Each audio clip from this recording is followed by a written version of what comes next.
You're listening to Deliberate Living, a podcast that inspires, empowers, and encourages listeners to live life more authentically. My name is Holly Priestley, and I'm a full-time nomad who has been living in my 1997 Ford van for more than a year. I travel the United States with my dog, learning how to live with more authenticity. I explore different ways people choose to ditch the prescribed life we've all been sold and live on their terms, finding freedom and happiness however they choose. Hello, and welcome to another episode of the Deliberate Living podcast. I am your host, Holly Priestley, and today I have a really cool guest for you, my friend Yulia Konovnitsina, whose last name is impossible to pronounce. We met last year in Washington while we were both traveling through, I in my van, and she was in a car top tent, which is awesome. She's been traveling in her car top tent, living in that car top tent for about a year with her dog Milo, who may make an appearance if you're watching the YouTube version of this podcast. So hello, Yulia. Hi there. Thanks for having me, Holly. Absolutely. Thank you so much for being here. Do you want to give the listeners a little bit of your background so that they can get a feel for who you are? Yeah, certainly. I would be happy to. So I am actually a native Russian who moved to the States when I was 13. So I have like half a life in one country, half a life in the States. And I grew up in Florida. I spent 17 years of my life in the state of Florida, south, in like Broward County, Fort Lauderdale area. Wow. I loved it up until I didn't love it anymore. I had like a breakthrough in 2018 when I realized that I wasn't even like not looking to move away. I was afraid to move away from here because I had such a foundation here after 17 years. So that was one of the reasons I decided to try something new and like follow my fears and explore my curiosity so I can finally take that leap. And that's how my journey began.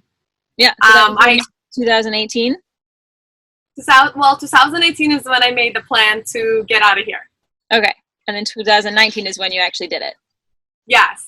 It was January 3rd, 2019. It was like on the dot, I left the States and I haven't looked back all year. So that was fun.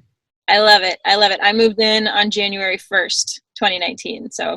Oh my gosh. Oh, we have like a twin thing going on there. Yeah. Then I was kind of wrapping it. Twin anniversaries. That's awesome. So why don't you tell us a little bit about that specific leap that you took to get out of Florida and flip your life upside down? Yeah, so in 2018, I turned 30. Hope that's okay to disclose my age. Absolutely. I turned 30 and I guess I had like a little bit of a crisis. I realized that I started a business 4 years prior to that, and my dream for my business was to be remote and to like be that woman with a laptop in Bali, like just working away. But it never happened. It never happened because what happened is once I started my business and I got it to the point where I was making money on it, I had to hire some help, and then I ended up with a team of 4 in an office, and I had to show up every day. I left the 9 to 5 because it wasn't for me, and I was doing the 9 to 5, while 9 to 9 is more the reality for myself. But I got burnt out. By the time I turned 30, I had a really rough year. I had a relationship that fell apart, and I lost a friend to cancer she was 33.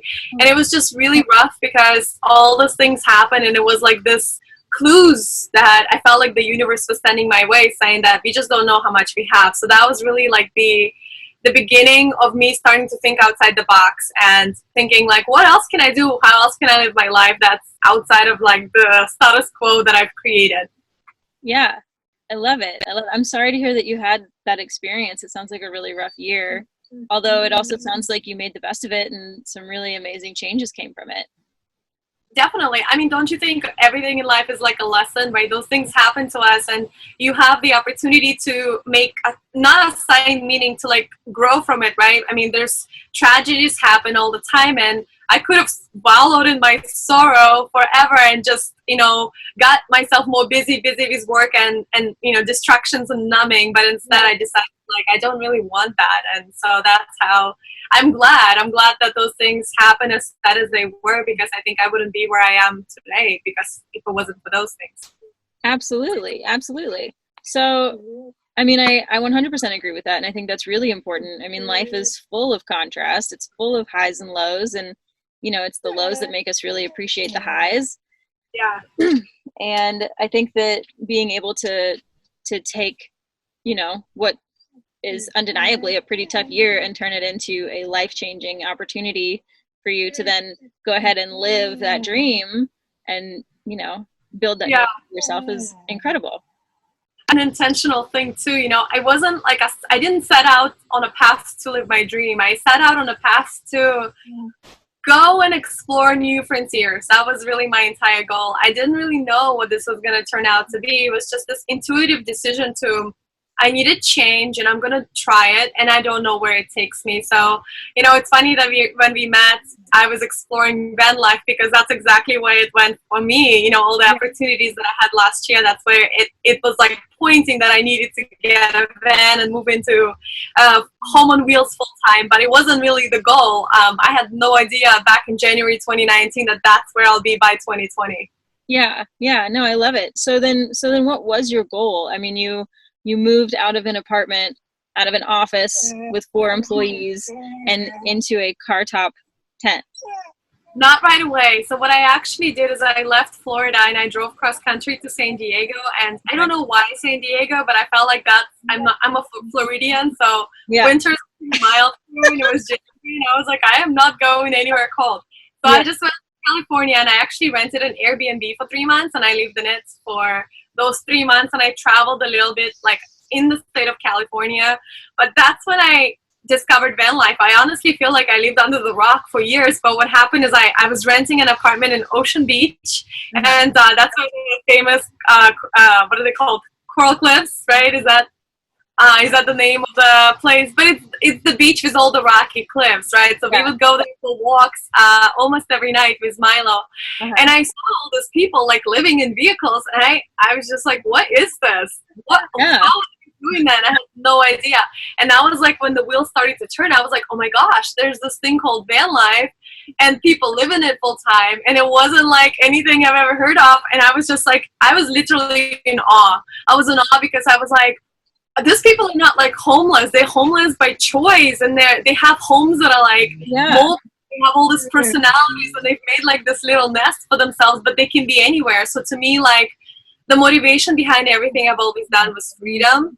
That's always been the goal for me, with work, with everything. And so when I discovered the van life, I was like, I want to do that. But I didn't have the money.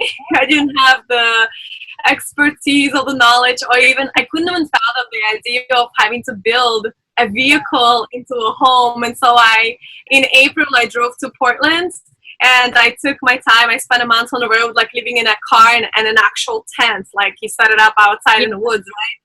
And so after a month of doing that, I was like, I think I need to look into this whole van life thing. But instead, I found a rooftop tent, and I decided that's what I'm going to do in 2019. Because I was like, that's quick. I can get that out of my car in a day, and I can just go anywhere. And it's not the same, but it's going to get me places the same way a van does. Yeah. And I mean, like, the investment, like, you already had a car, right? So, like, if you were going to go from a car to a van, like, that's a much bigger leap than, well, I already have the car, I might as well just put a tent on top of it.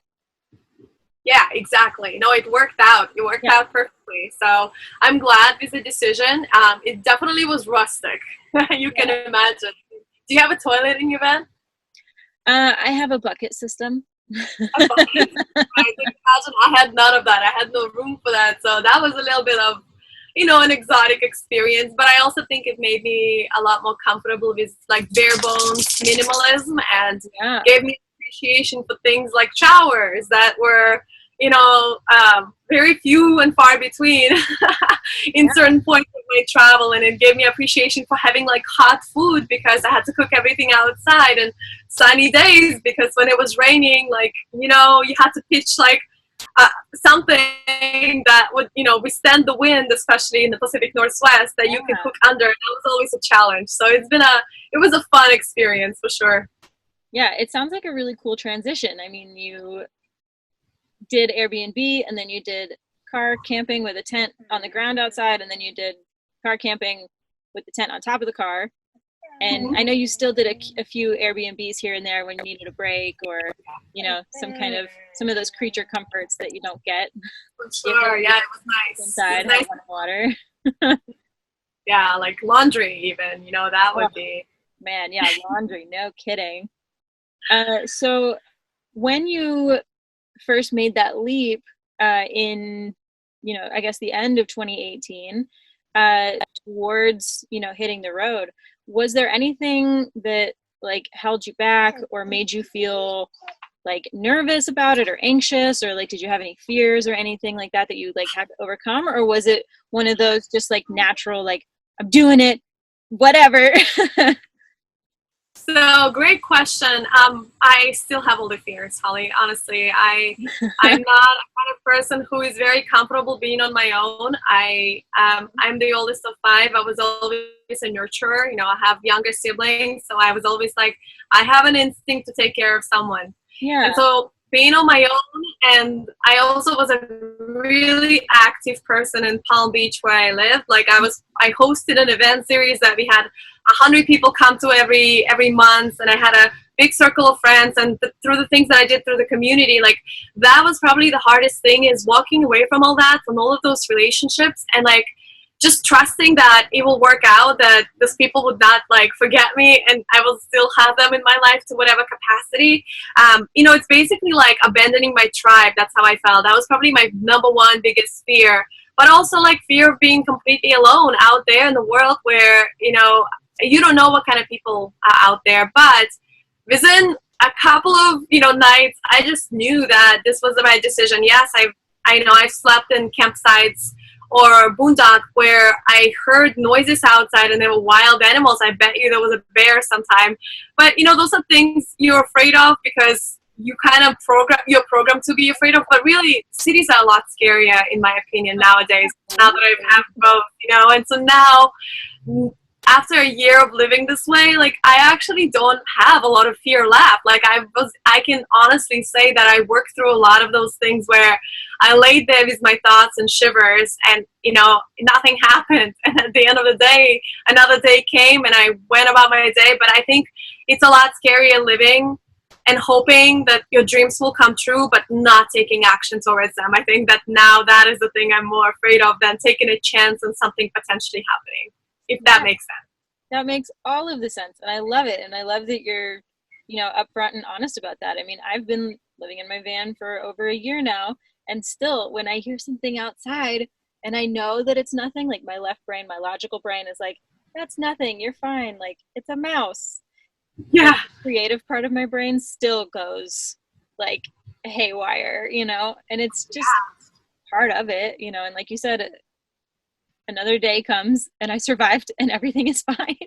Exactly. And also, like, think back to the life that you had in the city. Were you always comfortable? No, right? Like there were things that happened at work and in your commute. Like in Florida, we have the 95 highway. It's crazy. You can drive on that and like die in an instant. And you know, I didn't realize that it's the scariest highway. I mean, I've drove a lot of highways now. I drove 42,000 miles last year, and this is still to this day my number one anxiety, driving in Florida. Oh man, I think that's hilarious, and I completely agree with you. Driving is probably the most dangerous thing we do when we live on the road. For sure. But also, you know, like I think that it's like a balance, right? Like if you don't take the time to get there, you're never going to see the beautiful things that await you at the end of that dirt road, right? So I do think that there's ways to do it that, you know, you're respectful to your fellow drivers. I mean, I honestly think that driving outside of Florida is a lot simpler, and I enjoy it. I actually love my highway time. I love like the dashboard and just open road ahead of me and going at a steady pace and having my dog sitting there like next to me as my little travel buddy. And that's like still my favorite thing. It's like a form of therapy. Yeah, driving is so therapeutic. I love it. I'm with you. I love my highway time, you know, where I can just like zone out to a good audiobook or a podcast or whatever music I want to sing along with that my dog dutifully puts up with. They got it. So what were your I mean, you've touched on it a little bit about your immediate experiences. You went to San Diego and you were worried about leaving your tribe, but then after a couple of days, you realized like, oh, this is the right thing for me. And then, yeah, when you made that transition from Airbnbs to tents, like, what were your immediate like experiences in that time? Was there a transition period? What did you have to deal with there? I love your question because honestly, I remember my first night in a tent. I was in Portland and I left the state of Oregon, so I just drove out east, right? And I was on the border of Oregon and Idaho, I think, right? And it was getting late. I was exhausted, and I pulled over to like a pilot truck stop, right? That was my first night that I spent in a tent, and I crawled. No. I know, and I crawl in there, and people are staring at me because like there's truck drivers, and I'm like embarrassed a little bit, and I'm like, this is no coverage whatsoever. Everybody could see that I'm sleeping in a tent on top of my car, and I was kind of petrified, and I was also like, what the hell am I doing with my life? Like, what would my parents think? What would my friends think? Like, I immediately went, I started overthinking everything, and that's just how my mind works. 3 nights later, I was camping outside of Yellowstone National Park by a lake, and the scenery was completely beautiful, and I woke up at 5 a.m. and there was sunrise right in front of me. Like, literally, I poke my head out of a tent, and it's just like a lake, and the sun is rising, and it was just the most stunning view I've ever seen. And I'm like, I'm crazy to think that I'm crazy. Like that, it all makes sense. So, I'm sure you can agree that one day at a time, right? You kind of go ups and downs like with everything else in life, but I'm so glad that I had the opportunity to see and feel those emotions because they made me have a better appreciation for the comforts that I also have. Absolutely. And I mean, that's 100% true. I mean, there's a lot of, content out there, a lot of photographs on Instagram that show, this lifestyle being all, the Yellowstone sunrise picture and not the truck stop sleeping picture. Right, the Walmart parking lots, right? But that's the reality of it. I mean, like, I am so grateful for my life. I love it. And it's not glamorous all the time. By any means. Yeah, and I think you're right. I think we definitely need more authenticity in the community. But my entire immediate circle of friends who live in vans, I don't think that they pretend that their life is not what it is. I just think that the influencers in the industry, like with any industry really, I think that's what paints a picture, and then people get that misconception. But such is life. We live in 2020. I mean, that's what is real anymore. Yeah, absolutely. And you mentioned at first your friends and family before. What did they think when you made the leap into car tent life? Yeah, I mean, they still think you were crazy. They still think I'm a little crazy. Nothing has changed. I think they're realizing that I'll at least have like doors on this thing, and it's a little bit harder to, get into. Yeah. But my first things, my brothers, I have 3 brothers. They were all younger than me, but they were like, "Are you gonna get a gun permit?" I'm like, "What am I gonna do with that?" What is it? I get that question all the time. All the time, yeah. I heard a lot of van lifers do, and it's like another liability. Like, no, I think that being out there on, like the lands, right? It's outside the city. Like, nobody's going to be sitting there waiting for you. There's no high crime rates out there. So I didn't ever feel unsafe in the country. I felt more unsafe is when I was like in Encinitas parking lots or, even in Portland in the city. That was a lot more dangerous, a lot more people, car break-ins, you see shattered glass everywhere. You just don't know. But my family still thinks I'm a little, of a black sheep, but that's always been the case. Like, they never really thought that my choices in life were ordinary. So I think that this only just took it up a notch. But I think they've come to terms with the fact that they have to let me live my life. I hope that they have, because they stopped trying to talk me out of it as much. It's gotten to the point where we learned to allow for the discussion to happen and not try to push opinions on each other. And I think that gave everybody a more mental peace. I love that. I think that's really important. And I think that flow from, you know, what is she doing? She's crazy for starting this. And now that it's been over a year and you're upgrading, those of you who are watching the YouTube version can see that Yulia is sitting in a work in progress van right now. That transition from, you know, your beginning point to your now point, I think that's really cool that they, if they're not necessarily outwardly supportive, they're not trying to talk you out of it. And that is support in and of itself. I agree. I'm always curious to know. It's actually one of the first questions I ask from other van lifers is how does your family, what do they think about it? Because I guess to me, being so close to my family growing up, like it does matter to me what they think of me to a certain extent, but I also had to like learn to protect myself from those opinions, because when it's gonna try and, you know, affect your perception of yourself, then it's not healthy, you know. So you have to decide which feedback you're going to react to and which ones you just let it kind of slide. So I'm curious, like for you, how has that transition been into the van? Like, have you gotten the support from your friends and your family? I have, and my support, I think, at the beginning was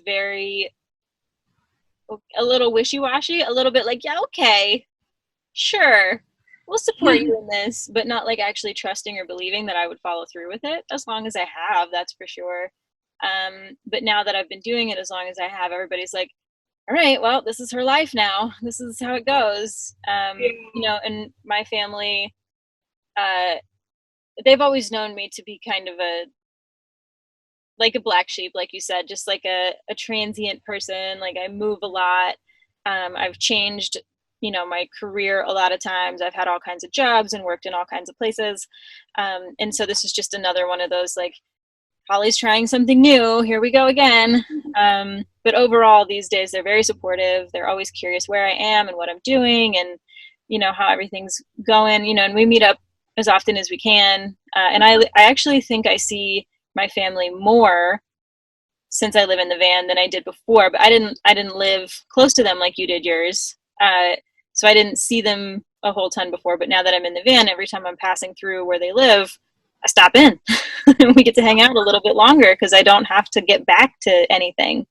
Yeah, that's awesome, actually. I'm hopeful for that same thing too, because I feel like when I did spend a lot more time apart from them, like the year that I left, like I was a lot closer. I actually had the desire to want to keep up with everything. But, you know, when you live in the same place as everybody else, you start to almost take it for granted, like not in a bad way, but we are creatures of habit, right? Like, oh, why drive there this weekend when I can be there any other weekend, and then you don't go for a month? You know what I mean? Yep. Yeah. Mm-hmm. I've had that same experience. When I lived close to my family, I saw them a lot less. When I lived away from them, every time I came into town, it was like an event and people would make time to see me. But then when I lived there, it was like not a special thing, which is fine. You know, it's not like I think I'm special and everyone should hang out with me all the time. But, you know, yeah, you get into that habitual kind of living and you don't really think a ton about it. And I think that's a huge pro for, you know, living on the road and having that more like deliberate travel, deliberate life, you know. Yeah, then you get to make those decisions, and then when you're present, you're really, really present. Mm-hmm. And when you're gone, you're really present wherever you are at that time. What do you think are some of the biggest pros and cons of your experience this last year? Yeah, I actually have to agree with you. Like before the podcast, I told you I pick a word every year. Yeah. And so my word for last year was surrender. And that's something that I am not really good at. My personality has always been type A. I'm always a control freak. So surrender was like an unknown thing for me. And so last year I picked that word because I knew that would be the only way I can get through the whole experience of just going with the flow, and I lived up to it. And it was the hardest thing, Holly, because every time, like even in the beginning, I would like plan where I'm going, where I'm sleeping, and I would spend like, if I'm going somewhere for a month and I'm just going to do a drive for a month, I was like, where am I camping? Where am I going to the bathroom? And I would like try to calculate everything. And by the end of the year, I was like, somebody would be like, where are you sleeping tonight? I don't know. I'll figure it out as I go. You know, like I really was able to let go. So that was like probably one of it. It really changed who I am. at an essence, you know, my control freakiness to be able to like let go of all that and trust, really. So that was like last year. But also solitude. I mentioned that I was never really comfortable with being alone. I always had to have people around me. In fact, I'm a workaholic. I'm sure you can relate, like a lot of people in the van life community are, because we don't have traditional jobs, a lot of us, so we like maximize our time, you know, so we can work forever if you give us, especially for ourselves. And so one of the things is I would, if I didn't have an obligation by like 6-7 p.m. in the evening or whatever, I would just work till I had to go to bed, you know, and I never had that balance. So van life gave me balance, because when you're sitting out on a parking lot in front of a beautiful hike, you're going to hurry up and get that work done so you can go enjoy that, you know, that awaits you. So the balance was a huge thing for me. But also it's, I know, right? It's like, it allows you to live for more, I don't want to say that. Like, you just have more reasons to feel alive, you know, when you're in a routine, you don't even appreciate, like, you live for the weekend sometimes, right? And like on a weekend, you jam pack everything you ever wanted to do in that weekend. You can't even enjoy it because have a list of like 20 things in 24 hours to complete. And so now, like, I downsized my job. I own a business. It's a small agency, and I do digital marketing. I went from having 11 clients at the height to having 5, and that paid my bills. I got some help, somebody who worked also remotely, who can, you know, do some of the support work for me. Mm-hmm. And I was able to actually have a life outside of work for the first time in 5 years since I started my business. And I was so grateful for that, because I truly forgot what it was like to like be present, be alive, do things because you intentionally desire to. Like, and I told you this year my word is deliberate. So I want to build up on that. I want to get better at being deliberate about taking time for myself. I love it. I think that that's so interesting that you had a bigger clientele and a bigger business, and you made more money, and then you're like, you know what? I don't want, you know, like, this is a very, you know, American version of success, right? And I think, you know, your background and coming from Russia first and living in America for all of these years, I mean, yeah, the bigger the better, the more money the better, the more you're working the better. Like, the hustle culture is very glorified, but actually, like, when you get into that deliberate living where you are parked in front of a trailhead and you want to get your work done so you can just go hike that damn thing, like, that's a totally different mindset shift, and it changes like the wiring in your brain, and it changes your whole life. Absolutely. And then on top of that, you also have a different relationship with money. Money becomes a tool, not something that you have to like hoard and protect. Like, so as an immigrant, I moved here, and like my parents, we didn't speak like the language, so we had to work our butts off to get to, you know, have a life here. We had to start from scratch. And so I worked for my family's business for 7 years while I was in high school and college. And it was like, it wasn't even negotiable. Like, it was, I knew I had to. It wasn't something I could do, you know, if I only wanted to. And so like that mentality really stuck with me, you know, and I guess I'm guilty that I wasn't able to like tweak that when I went into corporate life, because I worked in corporate life for 7 years. And then I started my business, and still to that day, like, I had that mentality that I had to work hard, like taking time off, taking a sick day. That was always like a thing that I looked down upon. Yep. And then, you know, van life, or whatever my version of van life was last year, it really taught me that you need to have, you know, self-love, self-care to thrive. You really do. Otherwise, like, you don't even feel joy anymore. I got to the point where my emotions were so bottled up. Like, I remember like the first sunset I watched in Sedona in the beginning of last year, I just cried, and I sat there and I wondered, why am I crying? And it's because I never allowed myself to cry for years. I never allowed myself to feel deeply for years, and I craved it so much. So, you know, it's like my entire upbringing has shaped me to be this machine and care about, you know, validation and success and money. And money was never even an aspiration. It was just like, it became like a thing, a reward for your hard work. And, you know, and so I thought I need to save so I can then buy a house. And when I buy a house, maybe I'll buy another house so I can rent that and make additional income. And would those things make me any happier? No, never, because like happiness is not measured in things, it's measured in experiences, right? And so like, I am a recovering workaholic. But last year has taught me a lot about like using money as a tool to live the life that I want to live. And so I definitely made a lot less, but I would never trade the year because, you know, I spend less and I was able to pay my bills and I lived comfortably. And now I saved enough money to build this van, which is so expensive. But, you know, it's just a tool that gets you to live the life that you want to live. That's all. That's all it is. Money has no impact on your worth as a human being. It is just a tool that you can go ahead and use to live whatever life you want to live. Like living in a van or living in a car top tent or living in Airbnbs can be as expensive or as frugal as you want it to be. So you don't necessarily have to work, you know, 40 hours a week and work your ass off to like just pay your rent or your mortgage. Like you actually have that space to dial back and, you know, cut your client load in half and be able to work and afford your lifestyle. Would you mind talking a little bit about the specific costs of 2019 for you? What that looked like?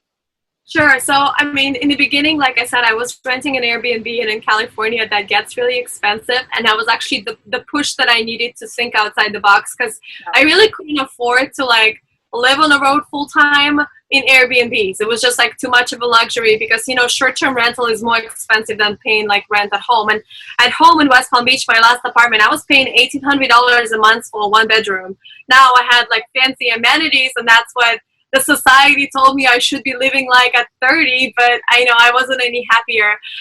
So when I started kind of traveling in a car with a regular tent, I just did some math and I was like, wow, you know, in gas, I would spend $300-400 a month. I have a Toyota RAV4. So it's a pretty, you know, a fuel efficient vehicle, and it goes far on a tank of gas. So, you know, I traveled probably 3,000 miles a month on average last year, which was a lot, right? But my gas cost was about $400. And well, in California more, but in the middle of the country and up north, it was a lot more cheaper, cheaper. And then luckily, I didn't have any debt. I didn't have college debt. I put myself through college. So I'm one of the lucky ones because I didn't have to have the pain of that carry on into my life. But, you know, my other expenses were like food and personal things. I actually made a commitment to myself that I will not buy anything like last year. I did cheat and had to buy hiking boots and a warm pair of pants because I went to Canada at the end of the year in the winter. So I had no choice as a Floridian because I didn't own those things, you know. But I was really good. I literally just, like Holly, I downsized my life to a plastic container of clothing. And I couldn't have been happier. It was the easiest thing. You knew exactly you could wear one of those 4 pairs of went from like, I used to spend, I think, gosh, I would say, I'm not even going to lie, like $5,000 a month just to like live in West Palm Beach and like have my office, have my apartment, drive my car, do all the social things, go out Friday nights, like have a drink with my friends. And I went from that to like spending barely $2,000 full time living in Airbnbs and my car. Part-time. Does that make sense? That's a huge cost reduction and a huge savings. Yeah, and I'm a juicer. Like I eat a lot of vegetables because I'm vegan. So like that's the organic veggies, they get you. Like my main highest expense is not even gas, it's food. It's the vegetables I need to juice. I juiced a lot when I was in sticks and bricks houses because I had enough electricity to do that. And yeah, I mean, it takes a lot of produce to make an 8-ounce juice. Totally, so but a lot. That's awesome. So why don't we talk a little bit about your future plans since you're sitting in the middle of your future plans right now? Tell us a little bit about that and why you're making the change and what 2020 is looking like you so far. Yes, thank you for asking that. So once I did the car life with the tent, I just knew I was driving home to Florida for the holidays. Like I had to be here in December because my entire family was here, so I didn't want to miss it. But I knew I was never going to stay. Like there's no way after the experience I had last year that I could just go back get an apartment, settle back into this like flow of life in the city. I do not desire 1 second of it, but I also didn't really know how to build a van, and I didn't really, I make enough to sustain my life. I don't make like enough to buy $100,000 vehicle that are right now the average cost of a van, right? So I had to figure this out. I had to think of what can I do to make this dream of mine happen. And so what I decided is I got a bunch of quotes from builders, and I shopped around for vans, and I thought, oh my gosh, it will cost me $70,000 to $80,000 to build a van if I just, buy it and give it to somebody else to build. Yeah. When I did my own math, I realized that it will cost me $20,000 to build it myself, like all the parts, all the labor it will be my labor. I just had to learn how to do it. And that's what I did. So I literally spent the entire November and December of last year watching YouTube. Don't laugh at me, No. but that's how I learned. How do you think I built my van? I could only have done this with the help of the University of YouTube. I am not handy. I've never built a house before. Didn't know how to use power tools, right? Yeah, I used my first power tools on this build. Now I love a jigsaw. Tell you what, right? The circular saw still scares me, and a table saw is like a no-go, but the jigsaw I like. I'm keeping mine too. I actually thought it would be good for like firewood one day. So yeah, keep it with you. Once you set that commitment to yourself, like you just have to figure it out. Like that's like with everything in life, right? So I decided I'm gonna buy a van. I bought a newer one just because I am like mechanically challenged. I've never even done an oil change myself until last year. So I decided I'm going to go visit like a 2017 Sprinter. That's what I got. That's what I'm sitting in right now. But I decided I'm going to build it myself. Zero experience, no idea how to use anything, like never even used a drill before. And I'm halfway done. I love it. It's coming together. Yeah. I can't wait to see what it looks like when you're all done. Do you have a projected timeline for it? Do you know how long you're planning on being in Florida finishing the build? Yeah, I'm hoping. My original deadline was April 1st. I think that's a little unrealistic because I only gave myself 3 months. I'm thinking like by middle of April, I'll be done in whatever capacity. Like I'll have a bed. I don't know how pretty everything will be, but it will be like done in terms of functionality, right? And so because my goal is to not be in Florida when it gets too hot, which I don't know if you can see me sweating. It's pretty hot. It's like 83 degrees today. And today is what? March 4th? Something like that. It's hot. It's brutal. So I'm looking to get out of here within a month. And even if I'm not 100% finished, I have all my friends on the West Coast. I know that they can give me a hand if I make it over there. So that's the idea. I'm going to be leaving before April 15th. Yeah. Driving over west and finishing it there if I have to, but I'm certain that I can get to the point where I can live in it comfortably. Maybe minus the plumbing. That's the one that's really stressing me out. I feel like I'm going to make a mess. Plumbing is tricky for sure. I think that you have the right idea. I think if you get it to a point where you can live in it comfortably, like you can make it pretty on the road, and you're getting all of those skills to do that by doing, the logistical things first, and then you can make it pretty later.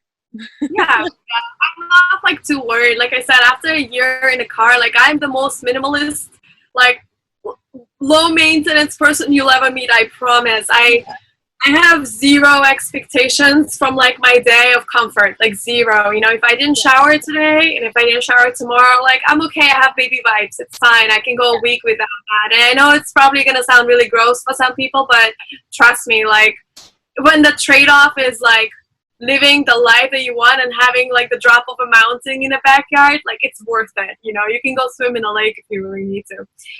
So I know that I'm going to be done by like relatively, and I don't really have a plan this year. I'm going to be deliberate about where I'm going because I feel like the West Coast and like the mountain part, like Colorado and Utah, Wyoming, Idaho, that's where like my heart is truly. Like I feel I don't know, maybe it's because I'm a Taurus. I feel very grounded there in that part of the country. I also feel very connected because the people who live there would travel through there. And I also find that there's a huge van life community in there. I mean, you're in Arizona right now. There's van lifers everywhere, right? So I'm looking forward to that. But other than that, like, I'm literally just going to play it by ear, 1 week at a time. I love it. I think that's fantastic. And I think it's so funny that, for most people who take their lives on the road, moving into a van is a massive downsize. And for you this year, it's an upgrade. You're getting like 3 times the amount of space you had before. You're going to be a hoarder. Yeah, I know. I'm trying not to get anything else. Like, I'm just going to take the basics, and hopefully down the road, the only thing I want to buy is a kayak. I'm like purposely one of my walls and will not have cabinets. Like, I don't even care for that much storage. I just want to have a kayak or a paddleboard. I haven't decided yet. That's going to be like inside the van because I have solar on top, so you can't put it on top. And that's like my commitment to myself. Like, that's my one purchase I'm looking forward to most. And then from there, I'm not going to try and fill this thing up. No, I love it. I think that's amazing. And one thing I love to ask my guests towards the end of the podcast is what advice you would give to anyone who is considering making a similar leap, leaving their high-stress job where they work 80 hours a week, and maybe downsizing their hours, changing their job, moving on to the road or something. Like, what would you say to somebody who's considering that and is maybe on the fence? Oh my gosh, yes, that's such a brilliant question because I feel like I'm still figuring that out myself, right? Like, this van life is new to me. But if I had to give one advice, this is something that I learned for myself. Like, I practice this every day, one step at a time. One step at a time. You can do anything you want if you don't, like, overwhelm yourself. Like, everybody in our society tells you to think big. I hate that. I really hate that notion of thinking big because for people like myself, that's overwhelming. That's like, you can't break that into micro elements. Like, you're just gonna not even be able to breathe through that, right? So instead of thinking big, think small. Like, really, what can you do today? One step that you can take today, even if it's like a 5-minute action that can get you closer to your goal, right?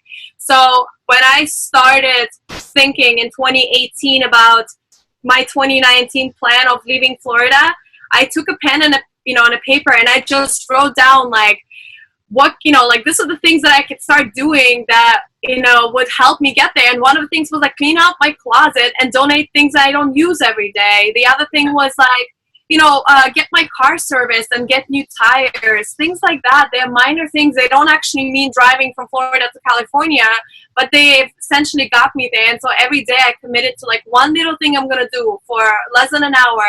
And, 6 months later, I was out. Like, I was en route towards my dream. And that's the same as the van build, the same thing, one thing at a time, because the project is so huge. It's get overwhelming. You're going to have, like, analysis paralysis. You're going to sit there and cry because you're staring at this thing and it's so big and you don't even know what to do next. But one thing at a time gets you. I love, love, love that advice because it does feel so overwhelming, and if you see an empty van and you're like, oh, I can make this so pretty, and you go straight to the end and you're like, yeah, that's great. And then you get in the middle of it and you're like, wait, how do I actually do that? Like, all right, I got to put in insulation, and then I got to, like, figure out the electrical and the plumbing before you start putting walls up. Like, you got to do all of that, and then you can spiral yourself into a tizzy, like, without even doing anything just because you thought, like, too far ahead. Like, I love that advice of just taking, 5 minutes or, less than an hour every day to move you towards your goals. I think that's so incredibly important and very wise. And I love that advice. Thank you. So if people wanted to come find you online and follow your van build and your journey, where would they come find you? Yeah, so I'm Many Soulful Miles on everything. So I'm on Instagram. I have a blog, manysoulfulmiles.com. And I also have a YouTube channel that I never post to, but maybe I start doing that. Awesome. And I will link to all these things in the show notes as well. Thank you very much, Yulia, for joining us on this episode of Deliberate Living. And we will talk to you guys next time. Thank you so much, Holly. Have a good one, everyone. We've reached the end of this episode of Deliberate Living. You can find the show notes and everything we referenced over on my website, and be sure to subscribe wherever you listen to podcasts on YouTube or sign up for email updates every time something new is published. I'll see you next time on Deliberate Living, and until then, keep your life on the DL too.